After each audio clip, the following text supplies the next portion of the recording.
I found a £479 gaming PC being sold online right now. Intel i5 GTX 1660 Super, 16 gigs of RAM, does sound quite reasonable, but I priced every single part inside it and the total came to £306. That's a £173 gap.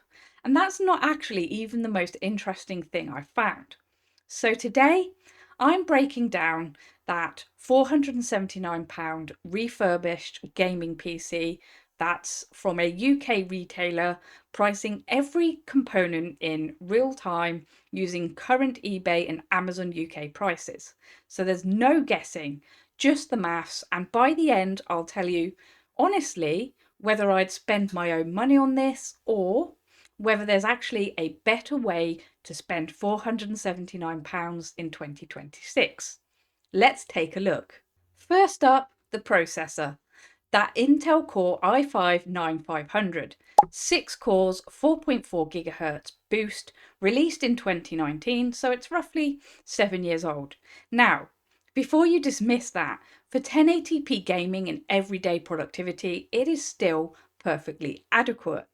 It will not bottleneck the 1660 Super at 1080p in most titles. That's the good news, but here's the bad news. And this is the thing the listing doesn't mention anywhere that I can see. This CPU sits on the LGA 1151 socket. As you might be aware, but if you're not, Intel killed that socket years ago. So no new CPUs are coming for this platform, which means if you buy this machine today and then decide in 12 months that you want a faster processor, well, then you're also going to have to buy a new motherboard. So you haven't just bought a PC, you've bought a dead end. And on UK eBay right now, I had a little look, an i5-9500 sells for roughly 40 to 50 used. Let's call it 45. So that's our first number on the board. But hold on, because the CPU is actually not the most questionable thing in this build.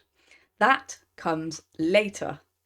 The GPU, GTX 1660 Super, 6 gigs of GDDR6. And I'll be straight with you actually, this is the best part of the build. In 2026, the 1660 Super is still a capable 1080p card. Competitive titles like Fortnite, Valerian, Apex, you can hit solid frame rates without much drama. Heavier open world games, you're looking at medium settings. But in all honesty, at this price point, I don't think you can really grumble at it. On eBay right now in the UK, a 1660 Super in good condition cost you roughly £80 to £100, so let's call it 90.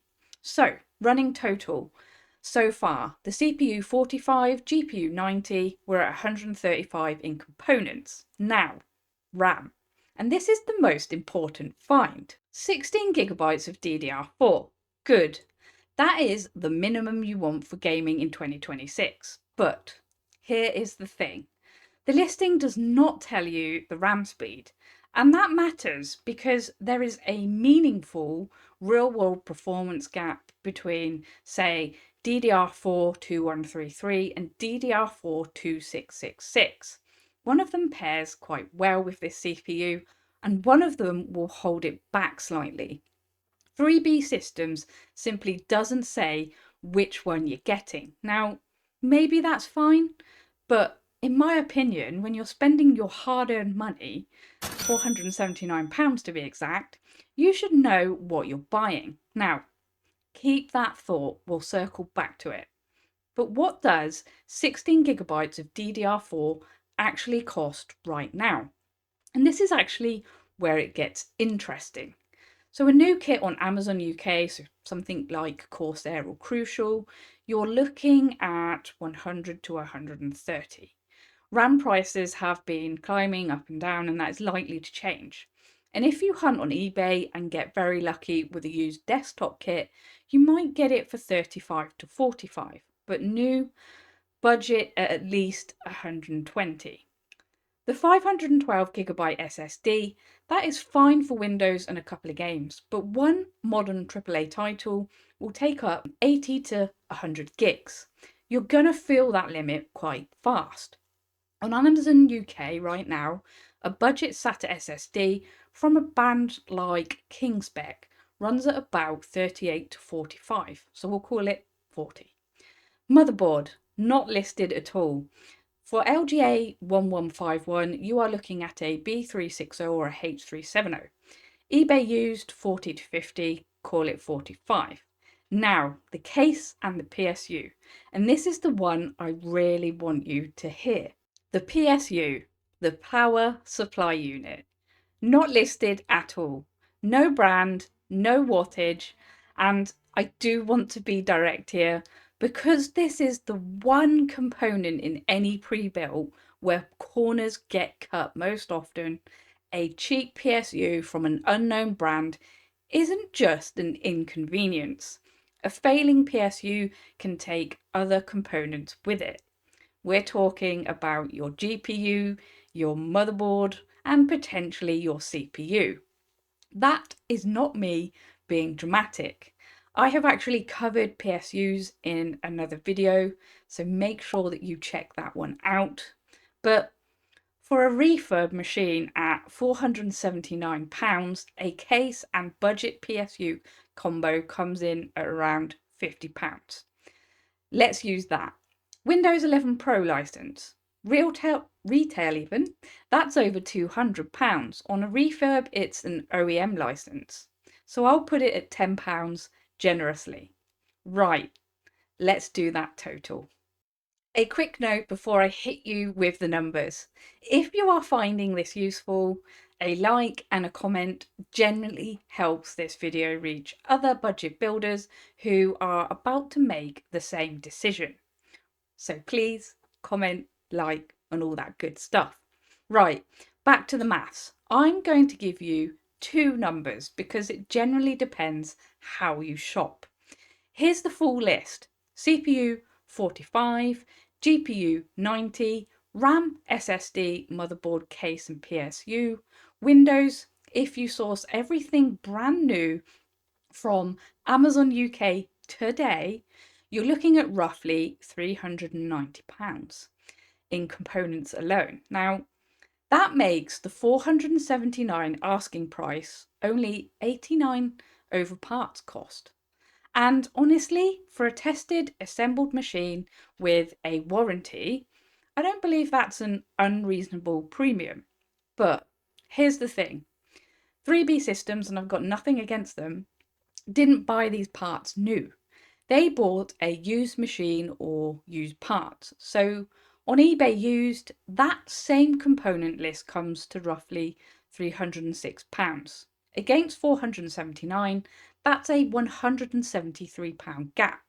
So the question isn't just, is this worth the money? The question is, whose money are you comparing it to? And that actually brings me to the thing that I promised you at the very start of the video. The price gap isn't the most interesting finding. This actually is. Level 5 refurb. That phrase is on their listing, and I will not lie to you. I spent a fair bit of time trying to find out what it actually means. What is level 1? What is level 5? Is 5 the best grade or the worst? Is it graded by the components, the cosmetic condition, even the testing process? 3B Systems don't really explain it on their website. It's not in the listing. It's not in their FAQ. It's not in their terms. Maybe it's a case name. But that matters because you're being asked to spend $479 on the strength of that label without actually knowing what it means. Now, maybe I'm being a bit harsh and it's perfectly fine. Maybe level 5 is their highest grade or it's a case name and every component has been tested thoroughly, or at least I would genuinely like to think so. But the fact is that it's unexplained and it's a question definitely worth asking before handing over any cash. It's not a deal breaker, but just do your homework first. And now, remember the question on RAM speed from earlier. Well, this is the same principle. Basically, you're not being told things that you have a right to know before spending nearly 500 quid. So I guess the burning question is, would I spend my own money on this? So I always like to be honest with you guys, and my honest answer is no, not this one specifically. The GPU is genuinely decent. 16 gigs of RAM does tick a box. For a complete beginner who cannot build, so someone who just needs something that works today, there is a definite case for paying that small premium, particularly if you are buying new retail parts for comparison. But the platform is dead. There might be a bit of wiggle room in the CPU, but the RAM speed is unknown, the PSU is unknown, and level 5 refurb means whatever you or they decide it means. If you came to me with £479 and asked me what to do, I would most likely say, look at what that money buys you on a living platform. So AM5, AMD has committed to that socket through to at least 2027. Or if you sit on the Intel side of the fence, the LGA 1851 is their current platform. Either way, you're buying into a slight future. The extra effort of building it yourself or finding someone to help does save you money and it buys you somewhat of a future.